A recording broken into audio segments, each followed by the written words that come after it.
cardio produces a endogenous release of something called anandamide, which is your body's natural version of basically cannabis. It's an endocannabinoid high. It's called the runner's high.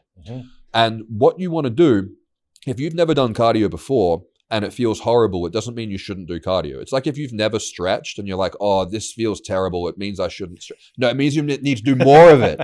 So the worse cardio feels, the more you need it. But what you want to do is you want to get to the point where cardio feels good and you look forward to it.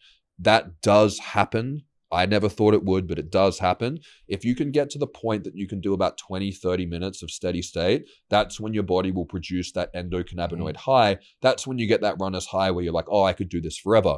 Most people don't have the cardiovascular fitness to reach that threshold, which is why it's just suffering the entire time. It just sucks. So if you can get to the point where it doesn't suck and then you get out of it and you go, oh, I feel way better now than I felt before, that creates this really important positive feedback loop. So cardio is something that you need to get to the point that you enjoy it. You need to get to the point that you're addicted to it. And then eventually you'll get lazy and you'll stop doing it. You'll realize that you feel like shit. And then you'll go back to doing it repeatedly because you've learned that lesson.